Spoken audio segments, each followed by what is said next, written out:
La ópera en Sevilla y Sevilla en la ópera es sin duda alguna uno de los temas más bonitos que tiene esta ciudad y sin embargo uno de los temas más olvidados, diría que hasta más despreciados, porque en Sevilla no hay nada públicamente que recuerde la ópera.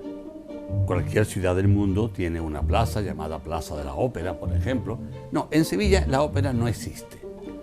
Pero sin embargo, Sevilla es, fíjense bien lo que voy a decir, la única ciudad del mundo que tiene mayor número de óperas residenciadas en la ciudad.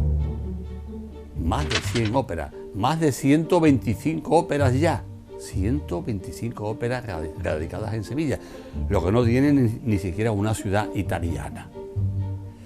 Tanto es así que en todos los teatros de óperas del mundo hay en el programa 5 óperas que se repiten siempre, 5 óperas, todas radicalizadas en Sevilla. Y empezamos por las dos primeras que son de finales del siglo XIX. Es decir, las dos óperas que compuso Mozart, nada menos que Mozart. La primera, el Don Juan. La segunda, las bodas de Fígaro. Y después, ya en 1830 y tantos, viene la tercera ópera sevillana. La compuso, la única ópera que compuso Beethoven, Fidelio. Después de esas tres óperas viene la cuarta, que es la que compone nada menos que Rossini, que además se viene a Sevilla, a vivir a Sevilla, fija domicilio en Sevilla, vive muchos años en Sevilla Rossini, que es el que compone el Barbero de Sevilla. Fíjese, ya tenemos Don Juan, las bodas de Fígaro, Fidelio y el Barbero de Sevilla. Y por último, ya la ópera de Bizet, Carmen. Esa es ya la reina de las óperas, que todavía se están representando con enorme éxito en todos los teatros de ópera del mundo. Fíjense. Bueno, pues, ¿creen ustedes que Sevilla merece que le dé un recuerdo a la ópera? Yo creo que sí, que nos enriquece a todos, que el ayuntamiento pues se decida, que ya ha tenido tiempo, varios siglos, de dedicarle una calle, una ópera, una rotonda, una plaza, una orilla del río, qué sé yo, lo que sea, pero que algo que diga Sevilla en la ópera. Que fíjense, Sevilla en la ópera, la ciudad que tiene el mayor número de óperas del mundo. Pero no queda ahí la cosa. Sevilla tuvo hasta el año 1916 el único teatro del mundo al aire libre, el Teatro Eslava, que estaba situado exactamente donde hoy se alza el Hotel Alfonso XIII. Eso antes que hotel fue teatro Eslava. Y ahí en verano pues escuchábamos a Gayarre, al que veremos luego, la fotografía que acompaña a nuestro programa. Gayarre, el gran cantante español, que todos los años venía a Sevilla a cantarle a los sevillanos. Y además, en verano pues se daba el caso de que el Tagarete, que pasaba por delante del teatro, estaba seco, imagínense, en agosto, julio y agosto. Y entonces había unos mosquitos impresionantes, mosquitos que molestaban a la gente. Y entonces el dueño del teatro, cuando iban a entrar las parejas en el teatro, le entregaba a la señora un enorme abanico, un pericón, abanico de 1 metro. Y esa señora pues movía el abanico para arriba o abajo y evitaba que los mosquitos le picaran. Eran tan famosos aquellos mosquitos, fíjense bien si eran famosos, que la gente decía que tenían los ojos azules y los dientes de oro. Los mosquitos de la ópera de Sevilla. Podría seguir hablando de muchas cosas más, porque la ópera en Sevilla empieza y no termina, pero nuestro programa tiene un tiempo. Muchas gracias.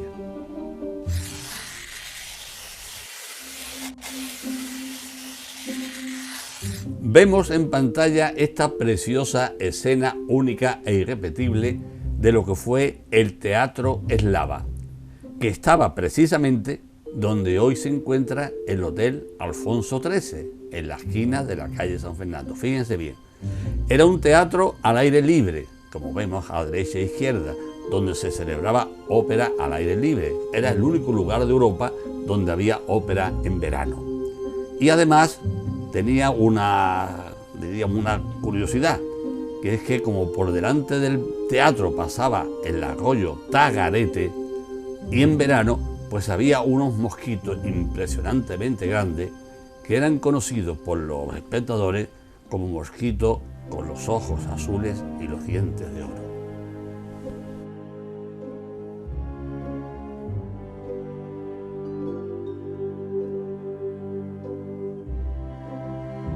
Y ahora tenemos un grabado del Teatro San Fernando, sus primeros años. El Teatro San Fernando, como todo el mundo sabe, es hermano gemelo de la Feria de Abril.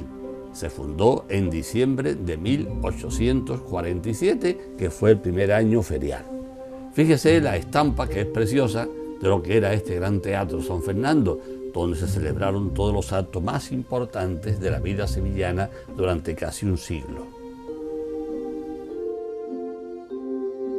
Y esta es pues una estampa preciosa de lo que era la Ópera Carmen, el escenario, el atrezo de la Ópera Carmen. Fíjese bien que simula la entrada en la Plaza de Toro, muy original por cierto, vemos la cabeza del toro arriba, los tendidos detrás de Carmen, una preciosidad. Este señor es Mozart. Mozart fue el autor de las dos primeras óperas radicadas en Sevilla. Fíjense bien, las dos primeras óperas radicadas en Sevilla a final de 1700, ya cerca del final del siglo XVIII. Y la primera fue Don Juan y la segunda, Las bodas de Fígaro. Este es el jardín que había justo al lado de lo que era el Teatro Eslava, es decir, estaba el escenario a la derecha, vemos las gradas a la derecha, las vemos perfectamente con las cortinas, y este era el jardín donde antes de las escenas, antes de los espectáculos, la gente pues iba a cenar, a tomar unas copas y demás, vestida como vemos de época.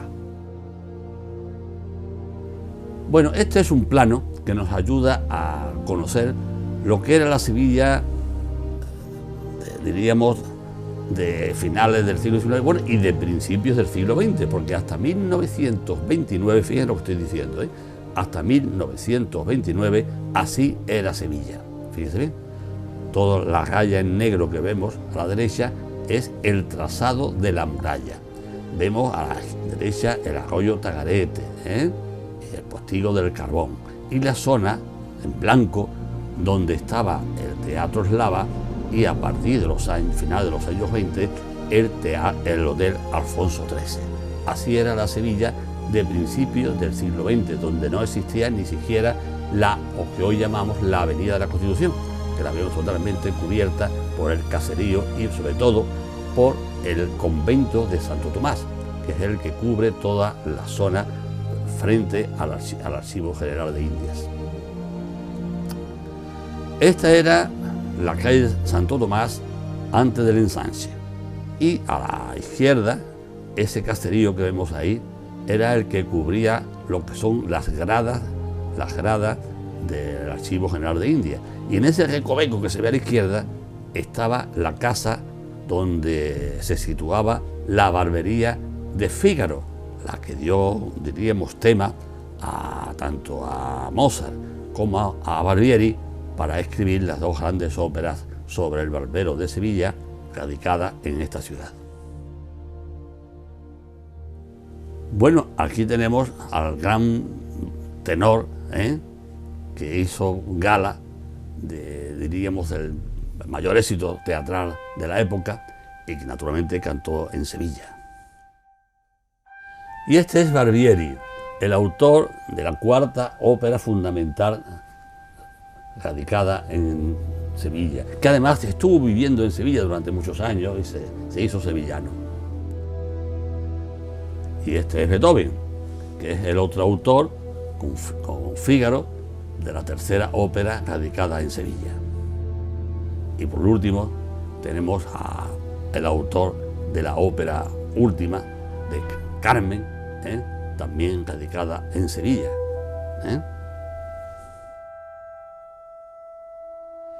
Esto es una estampa curiosa de lo que se publicaba en los periódicos de la época, final del 19 y principio del 20, anunciando la ópera con los dibujos de los divos, ¿no?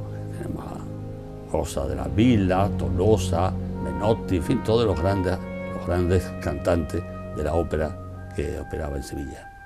Otro cartel precioso, este de San Fernando, ya, del 1871, con Marta, nada menos.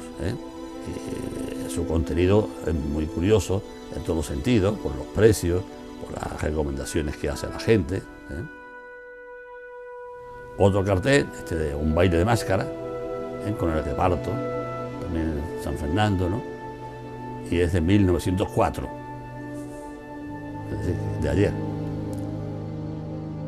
Y ahora, pues adelantamos lo que será el programa próximo, que estará dedicado a las sombrererías, es decir, a los sombreros y las gorras, que era el elemento fundamental de la sociedad. No había ninguna persona, incluso los niños, que salieran a la calle sin llevar en la cabeza o una gorrita, o una boinita, o un sombrero. Lo veremos en la próxima programación.